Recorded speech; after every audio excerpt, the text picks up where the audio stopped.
Welcome to The Fight on Matrix Midwest with Randy Carricker and company. Hi kids, welcome to the program. Great to have you with us. That is Andrew, I'm Randy, and we've got quite a show for you. Coming up, are there going to be any more starting pitchers after the big three that are going in soon that go to the Baseball Hall of Fame? You'd have to think so, right? Maybe not though.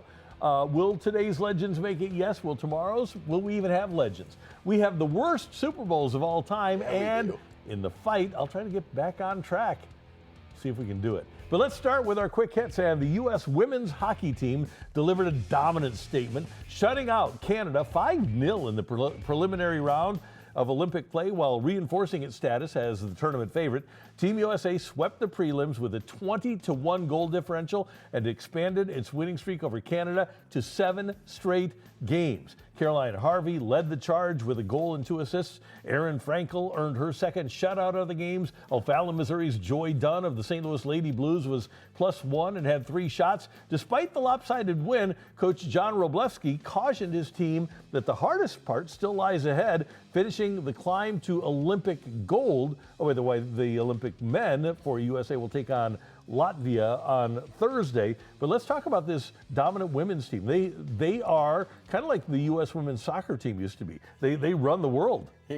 Great comparison there. Yes, this team is really fun to watch. If you haven't seen the USA women play, make sure to tune in for their game against Italy. And so the person I want you to keep an eye on too is their captain, Hillary Knight. She's somebody I've been watching from the very beginning. By far, in my opinion, clearly the best player on the ice. She's chasing the Olympic goals record right now, 1 away. She also is now tied the Olympic points record. So 1 goal, 1 point means she's the all-time record holder in 2 different Olympic categories, which is pretty cool. Those nice little storylines weaved into the fact. But I love what Coach Wroblewski said here. Yes, winning the prelim round is good, and dominating that is really good, but the pressure is on now once you get to the knockout stage. Our friends up north must be aghast that they're being dominated to the tune of 7 losses in a row against the USA in that sport. There's a lot of people rolling in their graves right now. Yeah. And congratulations, by the way, to Joy Dunn and her family for her success. Number 24, watch for her as the medal round rolls on. Next up, in various articles in The Athletic, writers suggest Blues center Robert Thomas could go to the Kings, the Hurricanes, or the Minnesota Wild. And if 3 teams are bidding, perhaps the return would reach a point where the Blues would have to make a move. But they have to get a young center in return. Now, the rumor out of Minnesota was that they would part with rookie goalie Jesper Wallstedt, a first-round pick, and Ryan Hartman. But for me, the Blues would have to get another first-rounder and center Danila Yurov. You have to get 5 assets back in return for Robert Thomas. He's 26. He's going to play for another 10 years. He's a point-a-game guy. It's hard to find centers. That's why they're willing to give up so much for him. And I think if you're going to trade him, you have to get 5 assets back in return, and a couple of those have to be NHL assets. I wouldn't be bothered at all, by the way, in getting a 23-year-old starting goalie. And I got to tell you, too, I'd love to give up Ryan Hartman to get Robert Thomas. I know that there's other pieces in the trade, but yeah, Minnesota, of course, would love to have Thomas be their first-line center. Now, something to keep in mind, teams don't generally like to trade to an interdivision rival, a player like Robert Thomas. But you have me interested in on the Kings. Just imagine a line. They just got Panarin. Imagine the line of Panarin on the left wing, Thomas in the middle, and Kempe on the right wing. Like, that is a scary team that LA could compile, but the Blues asking price is going to be high because unlike the Cardinals, who were selling to become really young, the Blues are steps ahead of that, where they already have the young talent intertwined on this team, and Thomas doesn't really need to go. Right, and he can turn down any deal. And I think another point to be made about dealing a guy like Robert Thomas to these teams, those picks in the first round are going to be like 25 to 30 or 25 to 32. You aren't going to get great draft choice value back. Yes, you'll get first round picks, but are they going to be impact first round picks? Probably not. And how often is an impact first round pick even after pick 10 in the there NHL draft? Dvorsky was number 10 when the Blues got him, and we're still waiting to see if he's going to be that impactful guy. You really have to land 1 to 4 to get that impact player. Baseball, apparently Chaim Bloom isn't done dealing quite yet. The Cardinals traded Andre Granillo to Washington for righty reliever George Soriano. He is the cousin of Alfonso Soriano, formerly of the Nationals. It's a little head-scratching given Granillo's closing experience, and the Cards need to identify a closer and still a pair of options to his name. Soriano was claimed 3 times this offseason already. He's out of options, but the Cardinals decided he had enough potential to swap Granillo for him.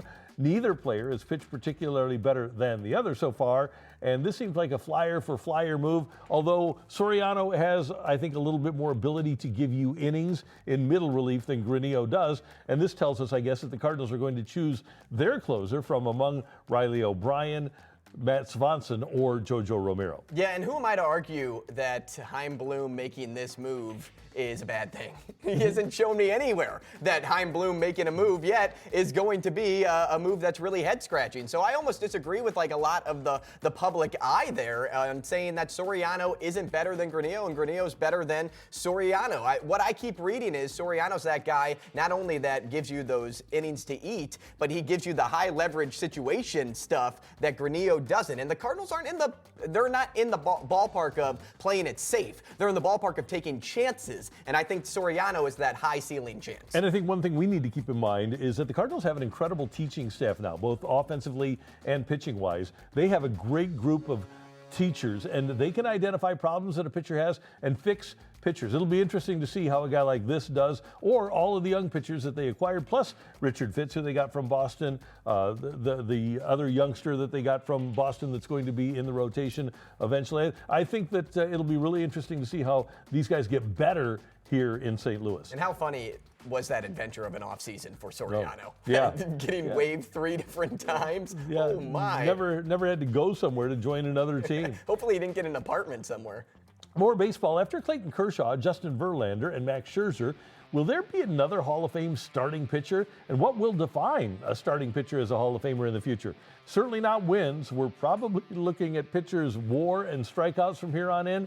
But if starters are only going to go 5 innings, how do voters determine who's worthy of being in the Hall of Fame and being a starting pitcher? It's a tough question, and it's something that people are going to have to come to grips with, because if you're a starting pitcher only giving 5 innings, you're not going to deliver a ton of WAR. So do you give a guy like Jacob deGrom, who has just right around 100 wins, and he'll wind up having 2,500 strikeouts? Do you take that guy even though he didn't win a lot? I think it's a really difficult question for the future that baseball probably is going to have a hard time coming to grips with. Yeah, and I think that's just the transition we're in, because just like deGrom, you talk about Paul Skeens, similar situations. You win a Cy Young when you only compiled 10 wins, but it's those unusual stats that come into play now. It's going to be a deeper dive in evaluating the pitcher more than just wins and losses like you're saying. And, you know, deGrom, Rookie of the Year, right? 2 Cy Youngs, right? Back to back. And then Paul Skeens, Rookie of the Year, followed by a Cy Young. You look at these guys and say, well, situationally, maybe they weren't set up for the wins like you would be if you pitched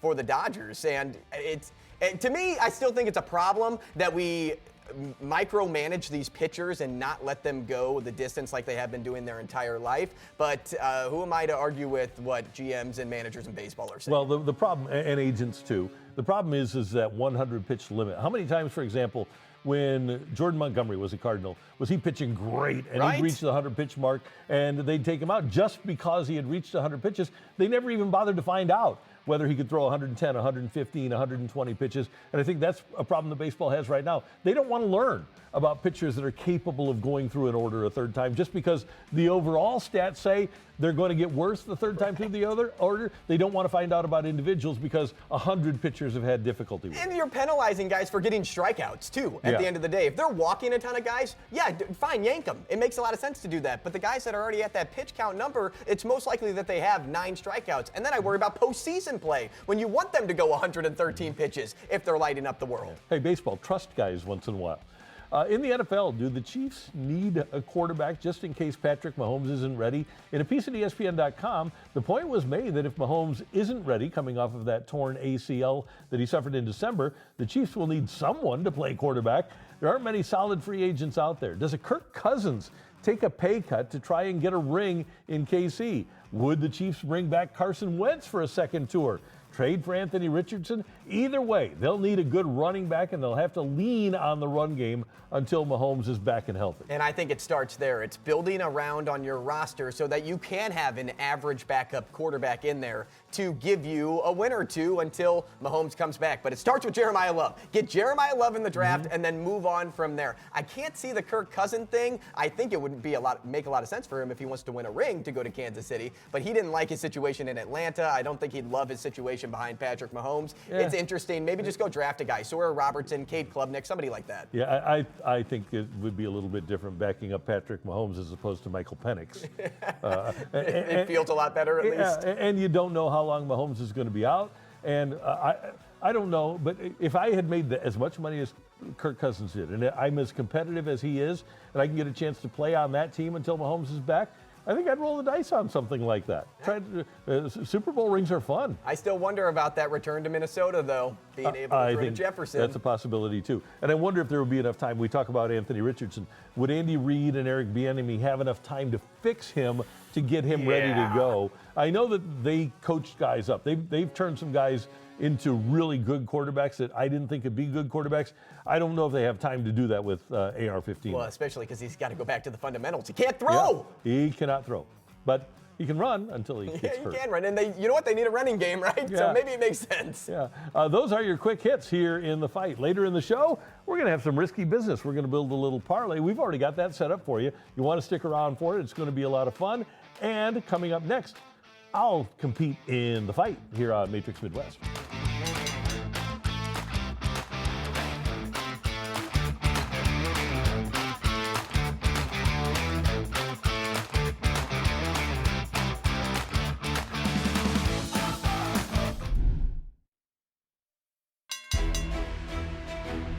Welcome to The Fight. In one corner, sitting by in the green room, we have Megamind, the Sultan of Smarts, Randy Carricker, everybody. Hey, Andrew. Good to be with you. I'm feeling down, you know. I know you are. You're trying to get that belt back. Yeah, so we're working on it. We had a previous winning streak of 19 snapped just last week, and so Randy is restarting to try to chase his record once again. But that was pretty good. That was a great little stretch run you went on. How are you feeling today, though? I feel pretty good. I got a shot. All right. I'll take a shot. Hey, all you need's a chance, right? So you're telling me there's a chance. Let's welcome in the challenger. In the opposite corner, we have a daily fight watcher, Joe. How you doing? Very good, guys. Thanks for having me. Randy, say hello to Joe. Hey, Joe. Always good to see you. Thanks for joining us, and thanks for tuning in. Randy, more than welcome. Thank you. Good to see you guys. All right, good seeing you. And now, Randy, go away. Okay. We don't want to see him anymore, Joe. It's just you and me. Right? I want to keep the listener winning streak alive. Don't tell Randy. I can say this right now because, you know, he can't hear us. He's in total isolation. You'll get 4 questions. Then we'll do a tiebreaker. You'll get the answer choices. Randy won't. That tiebreaker is just the closest to the pin. Whoever gets that number, you know, closest to the true number is the winner. You ready? You got it. All righty. Let's do it, Joe. Come on. Here we go. We got it. Question number 1. Which team beat the Buffalo Bills 20-19 in Super Bowl 25 in 1991? It was the first Super Bowl decided by 1 point. Was it the New York Giants, the San Francisco 49ers, or the Dallas Cowboys? Dallas Cowboys. Question number 2.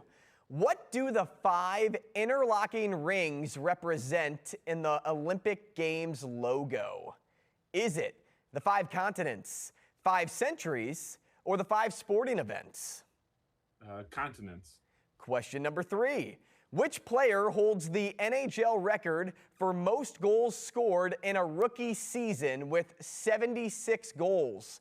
Is it Alex Ovechkin, Teemu Selanne, or Mike Bossy? Ooh, wow, that one's tougher. Alex Ovechkin. And question number 4. Adam Vinatieri recently was elected into the Pro Football Hall of Fame. Whose record did he beat in 2018 to become the NFL's all-time leading scorer as a kicker? Okay, loaded question there, but just essentially all you need to know is whose record did he beat in 2018 to become the NFL's all-time leading scorer as a kicker? Is it Morten Andersen, Gary Anderson, or Jason Hansen? Man, we're just really going to throw this out there. Far reach, I'm going to go Hansen, Jason Hansen. I love it. And you know what? Sometimes you just have to throw a dart and hope it hits triple 20, right? Man, yeah, exactly. That's the strategy. All right, a tiebreaker just in case. What year was the current ESPN logo with a horizontal bar through the letters first introduced? What year? 80s, man. I'm going to go in 97. 1997. 1997. Thank you, Joe. Okay, as our director messages Randy to put his earpiece back in, how are you feeling now that you've gotten a taste for the questions? Man, I was up all night trying to study, trying to cram for the test, but I don't know if it helped me. I kind of, boy, you got me here. I'm nervous. This is one of those where, you say you studied the right material, but then it ends up being chapter 4 instead of chapter 3. Exactly, yeah. I picked up the wrong book. I love it. Randy, can you hear us again? I can hear you again, sir. All righty, you ready to do this? Ready. Question number 1, Randy. Which team beat the Buffalo Bills 20-19 in Super Bowl 25 in 1991? It was the first Super Bowl decided by 1 point. That was the Whitney Houston National Anthem Super Bowl in Tampa. This was the New York Giants over the Buffalo Bills, and former St. Louis Cardinal and a member of the St. Louis Sports Hall of Fame, Otis Anderson, was the game's MVP. Randy, question number 2. What do the 5 interlocking rings represent in the Olympic Games logo? I believe they represent continents, if I'm not mistaken. Like places of land where people live. I do know what a continent is, yes. Well, but there's also incontinence. That you can have 5 times. So we are going with continents. Final answer? Yes, sir. All right, question number 3. Which player holds the NHL record for most goals scored in a rookie season with 76 goals? 76 goals in a rookie season? Mm-hmm. I'll go with Teemu Selanne of the Winnipeg Jets. Wow, I mean, it's just like you were so surprised and then just had something buried in the back of your brain to pull right out. He was amazing, man. What a great player he was. All right, question number 4. Adam Vinatieri recently was elected into the Pro Football Hall of Fame. Whose record did he beat in 2018 to become the NFL's all-time leading scorer as a kicker? I believe that would be fellow Hall of Famer Morten Andersen, if I'm not mistaken. And the tiebreaker, just in case, Randy, what year was the current ESPN logo with the horizontal bar through the letters first introduced? Oh, wow. Let's see. ESPN started in 79. I'm going to go with Y2K. I'll go with 2000. 2000. Thank you both. Okay, guys, let's go back through the answers and see who our winner is today. Question number 1 was, which team beat the Buffalo Bills 20-19 in Super Bowl 25 in 1991, the first Super Bowl decided by 1 point? Joe, you said the Dallas Cowboys. Randy, you said the New York Giants. Joe, how uncomfortable do you feel right now after Randy just rattled off almost everything from that Super Bowl? Hey, yeah, from what I understand, they don't call him Mega Mind for nothing. He's earned his title. The New York Giants is the correct answer. Randy leads 1-0. Question 2 was, what do the 5 interlocking rings represent in the Olympic Games logo? You both said the 5 continents, and you both are correct. Question 3. Which player holds the NHL record for most goals scored in a rookie season with 76 goals? Joe, you went with Alexander Ovechkin. Randy said Teemu Selanne. The answer is Teemu Selanne. So 3-1 lead for Randy. We go to question 4. Adam Vinatieri recently was elected into the Pro Football Hall of Fame. Whose record did he beat in 2018 to become the NFL's all-time leading scorer as a kicker? Randy went with Morten Andersen. Joe went with Jason Hansen. The answer is Morten Andersen. Woo. That's 4 right for Megamind. Joe, he beat you today 4-1, but I want to tell you guys the answer to the tiebreaker. Okay. Which was, the question was, what year was the current ESPN logo with a horizontal bar through the letters first introduced? Randy said 2000. Joe said 1997, probably the best year of all time. That's when yours truly was born. The answer, 1985, guys. Wow, okay. So a lot further away than we kind of remember that logo being. But Joe, you would have had that answer. So if you took them all the way, if you went 4 for 4, you would have won today. So at least you can hold your head up high.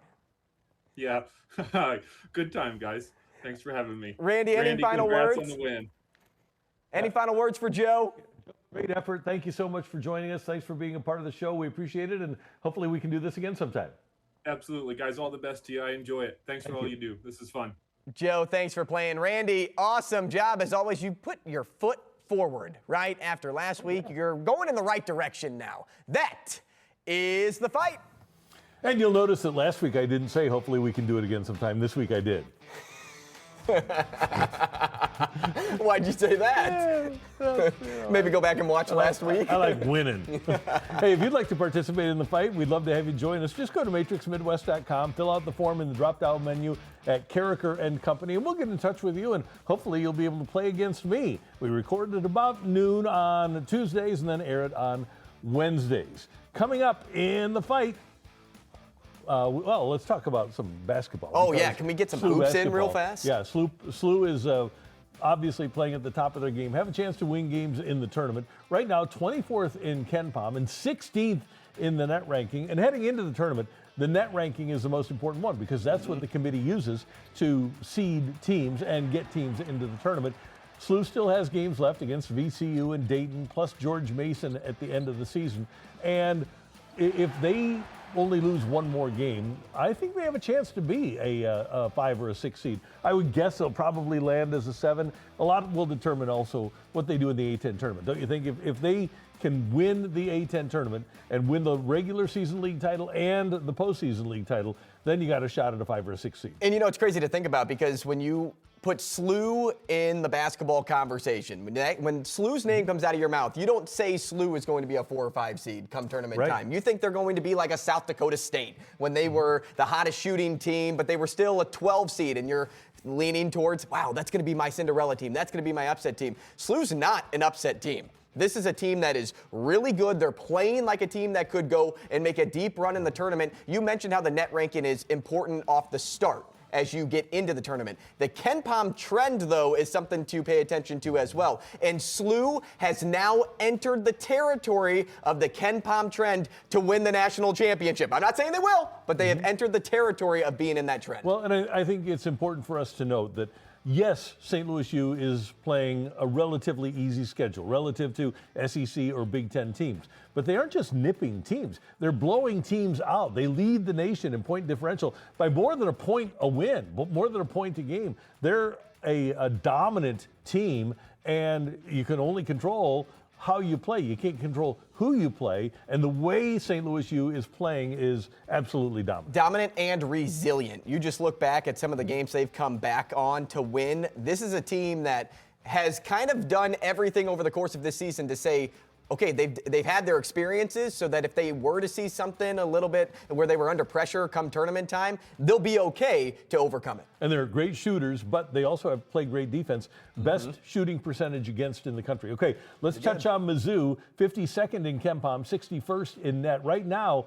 Joe Lenardi at bracketology at ESPN.com has Mizzou at number 70. They are the second team of the first 4 out of the tournament, but a chance to get into the tournament with 4 quad 1 games remaining, maybe 5 if Texas moves up. But you've got Arkansas twice. You've got the 2 other SEC games. Yeah, you've got 4 ranked teams that you're playing against. Yeah, this is a team that if you're asking for a chance, the schedule is giving you said chance to make it into the tournament. You control your own destiny. If you want to be a tournament team and be taken seriously come tournament time, you have to win against, well, really your ranked games at home, but you really have to win at least 1 against Arkansas and then probably win 1 or 2 come the SEC tournament. Yeah, and I would think if they can go 3-1 in those ranked games, now you can't suffer a loss against an unranked team. You've got to win out against those, and then win 3 against those ranked teams. I think if you only win 1 in the SEC tournament, you'd be in pretty good shape for the NCAA tournament. And I'm right there with you. If you lose all your ranked games, though, and then you lose problems in the first round of the tournament, then you're not done. making it. Then you're done.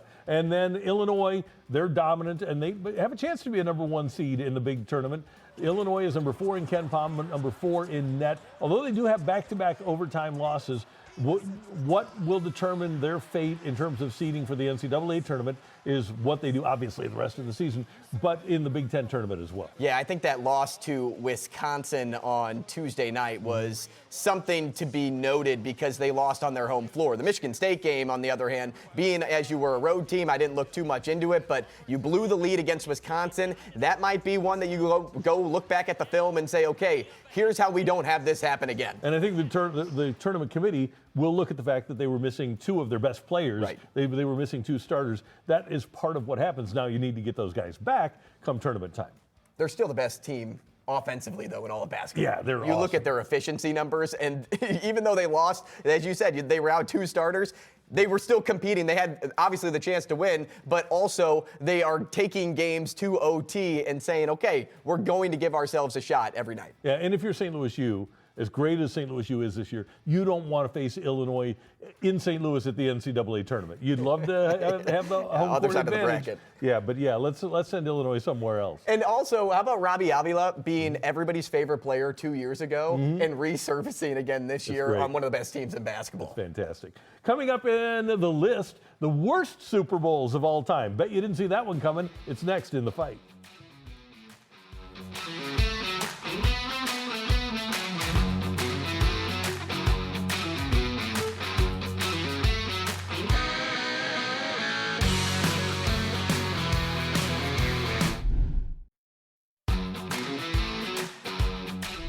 It is time for the list, and a lot of people were upset because the Super Bowl was kind of bad on Sunday, and people lamented the fact that it was a 9-0 score after 3 quarters and the Patriots offense went kaput. Well, that made us think, what were the worst Super Bowl games ever to watch? That's today's list. And I'm going to start with my number 3, Super Bowl VII. It was a miserable slog. Now, Miami did complete the only unbeaten, untied season with a 14-7 win. Yes, 14-7 in the Super Bowl over Washington. The Dolphins scored a touchdown in the first, a 28-yard touchdown pass from Bob Greasy to Howard Twilley. Then Jim Kick scored on a 1-yard run in the second quarter for the game, for the whole game. Bob Greasy, 8 of 11 for 88 yards. Just 11 passing attempts in the whole game for the winning team. The only thing interesting or memorable about this game was Dolphins kicker Garo Yepremian setting up for this 42-yard field goal, and then this happened. Try to throw it. Oh, no! Mike Bass of Washington returning Yepremian's fumble 49 yards for a touchdown. How about that? Kind of funny, and we still see it all the time. That was Washington's only score of the day. Miami did finish 14-0 with their 14-7 win in the Super Bowl, but all anybody remembers is Garo Yepremian, and we can watch that again and again and again. That is awesome. 'Cause you're right, it happens all the time today where you see just something that is just so outrageous happen in a football game. Here we go. Let's take one more look at Garo trying to be a quarterback here. Garo trying to be a hero. So, yeah, Garo trying to be a hero. And, he didn't speak English. He was a little bald guy. Oh, man. And so that's what happens when a little bald guy that doesn't ever play quarterback has to try to throw the ball. And, this was an interception return for a touchdown for Mike Bass of Washington. Maybe really he's a left-hander instead of that a might right-handed be. guy, That right? could be. Maybe he meant to throw it with the other hand and just couldn't do it. What a bad If game. I tried to And throw I was a little left-handed. kid and I fell asleep during that game. And that's what happens, right? Yep. As a kid, if you're not entertained, you're not going to stay up and watch. Was that 1971? 70? 72? 73, 73? I think. Yeah. I know it's somewhere around there. That's a good trivia question, too. Yeah. Remember that one. Only undefeated team, even though it was only 14 wins. Okay, Randy, my number 3, Super Bowl 59, just a year ago. Eagles 40, Chiefs 22. You think that's not really that boring of a game, right? As much as I loved watching my guy Cooper DeJean win his first Super Bowl, it really wasn't much of a game, and that's what makes it one of the worst to watch. Another Super Bowl where the final score isn't an indication of how one-sided the game was. The Eagles never trailed. They led 24-0 at half. then took a 34-0 lead late in the third quarter when Jalen Hurts threw a 46-yard touchdown pass to Devontae Smith. Then it became a Philadelphia 40-6 lead before the Chiefs ended up scoring a pair of meaningless touchdowns. Chiefs defense did a great job at containing 2,000-yard rusher Saquon Barkley in this game. I mean, I think we all applauded that performance. But what they couldn't do is stop anything else in this game, which made it turn into an absolute blowout. Yeah, it was a butt kicking. And one thing about Patrick Mahomes, as great as he is, just like any other quarterback, if he's not protected, he's not going to be able to be effective. And in the Super Bowl loss to Tampa, he wasn't protected. They lost. In this game, he wasn't protected and they lost. The other thing was Spags' defense did not perform particularly well in this game. Even though they slowed down Barkley, man, Philadelphia just found ways to score all over the place. And the protection thing is the biggest of notes. Yeah. That's why they went to the draft and got Josh Simmons, because they said, we can't have this happen again. And then even this year, 2026, wasn't great. Yeah. All right, my number 2, Andrew, for a boring Super Bowl. How about Super Bowl 7? The Cowboys, or this is 12, XII. The Cowboys and the Broncos, who featured their Orange Crush defense, but not much offense. This one was just ugly. Okay, the doomsday defense for Dallas just swallowed up Denver quarterback Craig Morton. Defensive end Harvey Martin and defensive tackle Randy White shared Super Bowl MVP honors. Dallas led 13-0 at the half, thanks to a Tony Dorsett 3-yard touchdown and a couple of Efren Herrera field goals. The defense was the story of the day, but they also did a really good job of getting into position, and Tom Landry, who was a very conservative coach, goes for it on 4th and 1 so that Tony Dorsett can score on this 3-yard touchdown run. So you got a 13-0 game at halftime, and then in the second half, Roger Staubach goes 45 yards, great catch by Butch Johnson. A beautiful score here. By the way, Staubach, in addition to this touchdown pass to Johnson, had a 29-yard strike to Golden Richards later in the game. However, the thing was, the Broncos only passed for 35 yards in this game.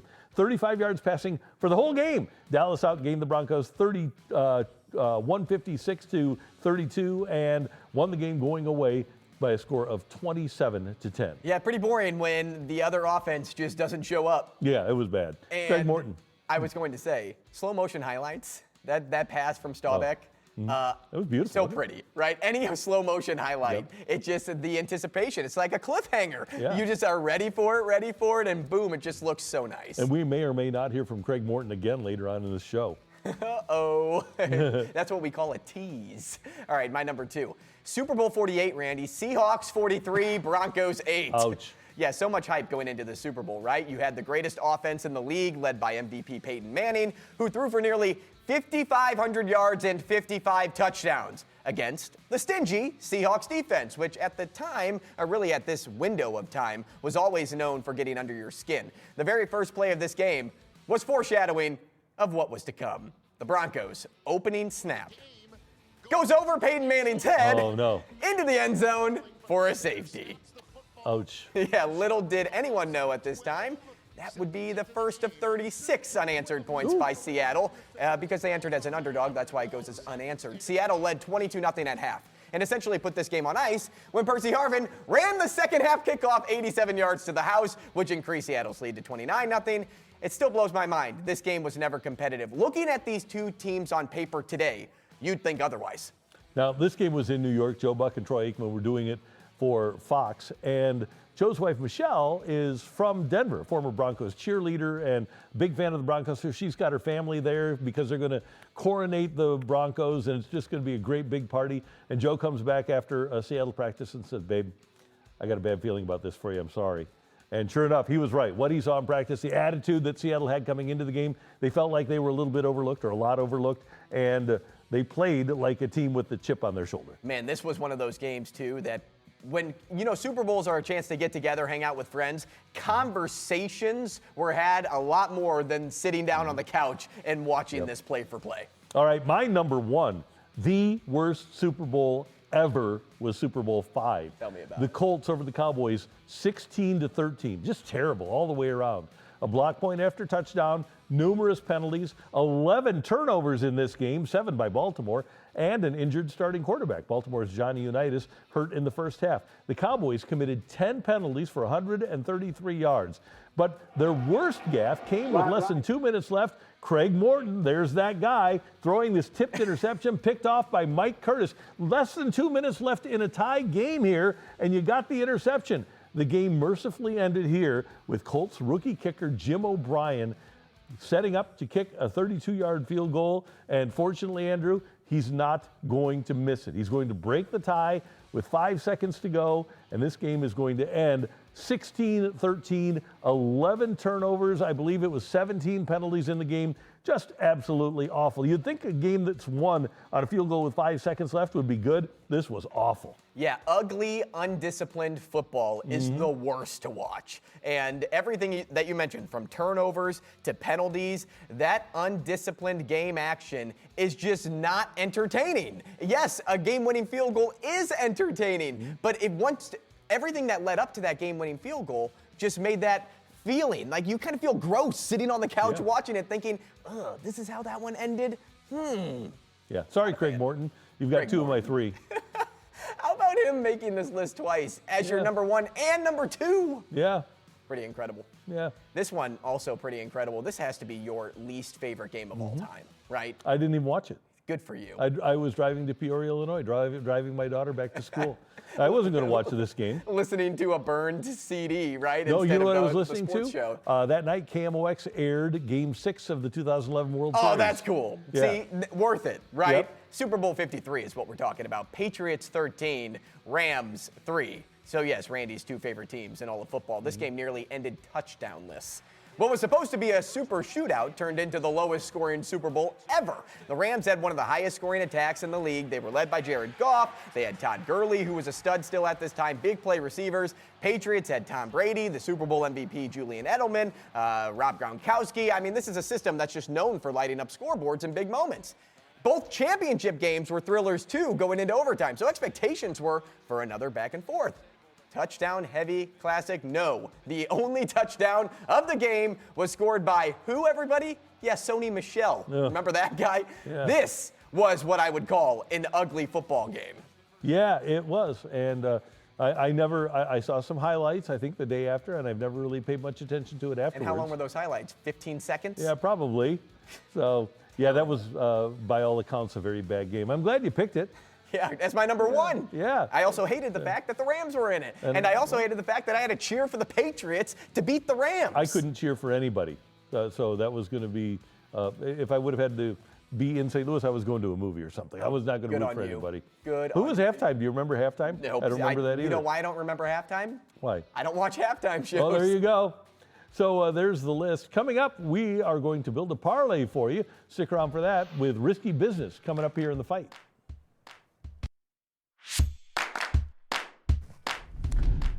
All right, time for some really risky business here. Having some fun. We're going to build a little parlay. Yeah, we are. I am a Blues fan, as you know. Where the heck is he? And he's way down. Look at that. He's way down. Okay, so Canada opening up their Olympic experience here, their hockey team. And a guy with only 1 goal in the NHL season all year long is Colton Parayko. You don't want to do Radek Faksa, the old No, blue? I'm not going to go with him. So I'm going to, here, come back down. There I was. Colton Parayko at plus 1,300 to score a goal. Anytime score, Colton Parayko. Go Colton, make us all proud, and make us some money. How about that? And we always cheer for the Blues in the Olympics. Oh, yeah. And the Blues big time. always perform in the Olympics. So he's going to do it against the Czech Republic. Go Colton. Love that. Okay, I'm going to scroll down to Olympic hockey women here, okay? And Canada, just speaking of the men, the women were absolutely embarrassed by Team USA. You know they're not going to be very happy when they have to take on Finland. So I'm going to say that they win this game by 5 goals. Give me the underdog. They're ready to do some blowing out themselves against Finland. What does this lock on the money line mean? That means this money line is more than probably 20,000 and it's not even worth offering. Okay.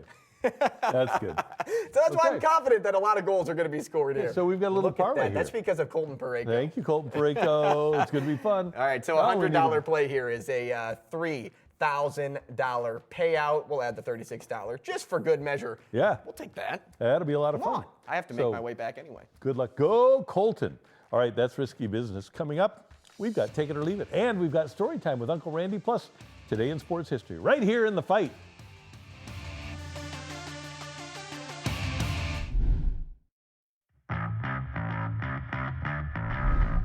It's time for Take It or Leave It, and if you haven't noticed, Desmets and Mizzou's Tony Vitello is the new manager of the San Francisco Giants. And Andrew, he got things started at spring training by having players wear their jerseys with their names on their back, even for bullpen sessions and warm-ups. And USA Today's Bob Nightingale writes, the players immediately embraced the idea. It was a professional look straight out of the pages of Hall of Fame managers Bobby Cox and Tony La Russa. You look like a professional ball player. You play like one, he said. Take it or leave it. Dress well, play well. I will absolutely take that. And I'm going to go into the well here and grab a quote from Like Mike when he wants to wear Michael Jordan's shoes and not the team-issued Nike shoes. And the guy's response is, well, he first says, well, I play better in mine. And he's like, play? You just have to look good. That's the key. It's all about that confidence of looking good. It's much more important to look marvelous than to feel marvelous. Another good one there. Okay, mine for you, Randy, is this. Nebraska almost pulled off one of the biggest comebacks of the year against Purdue on Tuesday night. The Huskers were down 20 points at one point in the second half and got their first lead in overtime just for this to happen right there. Did you see it? We had Lawrence slip right on the sideline where Purdue's bench is. And this was right out of a timeout. So they got the ball right out of the timeout, 5 seconds left. And here's Jamarcus Lawrence slipping right then and there. To then have Fred Hoiberg, Fred Hoiberg's son, Sam Hoiberg, come in to help Lawrence up. He slips on the ground. Okay? So probably there was some perspiration, maybe some water on the floor. Randy, take it or leave it. Somebody is losing their work and learn opportunity at Nebraska. I'll say, yeah, they were wearing white jerseys. They were at home. That was not a fix. So, yeah, somebody absolutely is not going to be back on the court wiping it down next time. Yeah, that's a bad look. Bad look. I can't imagine Purdue is just actively spraying the floor with Gatorade bottles. Little Pam. Yeah, maybe Pam. Wax on, wax off. Yeah, there you go. All right, time now for Story Time with Uncle Randy. Let us spin a wheel, get you a fabulous decade. Well, we hope it's a fabulous decade. Yeah. And we'll get you a sport, too. Okay, we're going to start with the decade, and this decade is going to be, it looks like the 2000s. So are we staying? We are it's going right on the cusp 2000s, of 90s, too. So I love 2000 through 2009. And what sport are we going to have? We're closing in on some basketball. Right. 2000s basketball. There's some good Olympic memories in the 2000s. Oh, there are, yeah. Well, my favorite, of course, was the Redeem team. Yeah, I don't want to guide you in your direction of a story, though. I want you to no, I was actually, yourself. I was going to go back to 2001, the Lakers, and there was a lot of concern, still is, among basketball fans. Lakers with a big lead over Portland, and then the officials get in the way, and they start calling foul after foul after foul after foul on the Blazers in the 2001 playoffs, and it sure looked for all the world like the league and the officials wanted the Lakers to win, and lo and behold, you got Shaq and Kobe. Yeah, we got to have them in the finals. We got to have them win. And they did, and then they went on to the finals and won as well, and I don't think Portland has ever gotten over it. Now, this was a little bit past the jail Blazers. This was a really good Portland team. And I felt really bad for them because I remember going on vacation and watching. I think it was a conference finals, the conference finals, Lakers in Portland, and you're watching Game 6, and these guys were not doing anything wrong, and they had no chance. The officiating was that egregiously bad in that series, and I have no doubt that the league wanted the Lakers, especially Shaq and Kobe, to be in the finals. Well, and you know what? Let's use let's take a huge step back too and think about what happened last year. OKC in the finals, not a very well-viewed NBA finals, but a big market team like the Lakers are going to draw a lot of eyes. So Portland, you probably did get hosed. I have no doubt that they did. It was a really good series, and Portland they were good enough to win, even though Shaq and Kobe were great. Portland was good enough to win this series, but you're right, they just got ripped off. Now, who was the best player on Portland at the time? Probably Rasheed Wallace. Okay. And Rasheed was gone by then. No, he was still there. He was Okay, still there. Yeah, so if he's the 2001. best player, and he's not somebody that I would just be able to name off the top of my Yeah. head, but I can name Shaq or Kobe off the top of my head. Right. I'm a Well, perfect there you go. example as to why the league wanted the Lakers in the NBA Finals. No doubt about it. Yeah, so kind of a bummer for Portland, and the Lakers get another championship.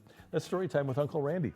All right, now it's time for this date in sports history. And on this date in 1982, the Ozzie Smith for Gary Templeton trade between the Padres and the Cardinals finally went through after 62 days. Ozzie had no trade clause. This trade was actually made in December, and Ozzie wanted a raise to move here. He had a no trade deal, so he was able to hold things up. The Cardinals offered a lower salary than what Ozzie wanted. Finally, Whitey Herzog, who was the manager and general manager, personally intervened, and he went to Ozzie and said, look, I promise you that if you aren't happy in St. Louis after this year, I will trade you. I will let you become a free agent, and if you're unhappy, you can go anywhere you want. You will become a free agent. Ozzie believed him. That eventually secured the deal on February 11th, 1982. Ozzie came to spring training and did things like this for the Cardinals from 1982 through 1996. So when this trade went through, were you doing backflips? I was not. No. Actually, to be honest, I was not thrilled about this trade.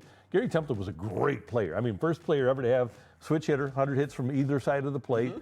He was a quintessential five-tool player. Hit for power, run, field, throw. Unfortunately, in 1981, he had what they called a chemical imbalance when he made an obscene gesture towards the fans at a ladies' day game. Oh, man. Yeah, that didn't go over very well. Chemical imbalance? That's what they called it. He went in for rehab for that chemical imbalance. I like how creative we get. Yeah, with me too. language. Yeah, but he was just and he looked the part. And he wound up being a great player. I think he wound up having 2,000 hits, but his knees were getting the best of him, and he wasn't going to be able to perform on that turf. So I didn't like the trade at first, I'll admit, but I wound up liking it I very was going to quickly. say, you probably love it now. Yeah, oh well. And especially knowing yeah. that Ozzie is a great guy, too. Right, no doubt just about makes it. it even better. Yeah, and Tempe, he grew up and became a good guy too, and had a really good career. Played in a World Series with the Padres in 1984. So anyway, it was on this date in 1982 that Ozzie Smith officially became a member of the Cardinals, and he'll always be a member of the Cardinals. And I'm a huge fan that Whitey got creative with that, too. Oh, yeah. That You the don't like Cardinals it? Hey. trusted him enough, too, to be creative in that deal. And he had that much confidence in Cardinal Nation. Hey, you don't like it here? You can become a free agent. Go someplace where you're going to be happy. And that's just another push to Cardinals Nation today. It is, To yeah. get back to the ballpark so you can't have free agents like Ozzie Smith wanting to come here. Yep. Hey, we are always available on the KMOV app and the new Matrix Midwest app. And you need to tell your friends that here on Matrix Midwest, we're on at 5 p.m., 10 p.m., and then 7 the next morning, plus on your favorite podcast platform, too. People can consume us anywhere. By the way, just use the Bluetooth in your car, and you can listen to us whether you're on your way to work or driving around. You can always find The Fight. You ever listen to the show back? I do. I do, too. Yeah, I watch it. I actually do it for, not just like prep purposes, but constructively. I watch the show back. Hey, I know I need to smile more and I need to lose weight. No, you don't. Yeah, I do. No, you have already accurately achieved those two things. Oh, okay. Well, thank you. Just For get to the highlights, golf you can go to course more. matrixmidwest.com, and you can sign up for The Fight. I'm on a one-game winning streak. Thanks for tuning in. One game winning streak. Yeah, great job by you. Oh, great job by you. For Andrew and our outstanding director, Tyler Klaus, I'm Randy Carricker. We'll see you next time in The Fight. So long, everyone.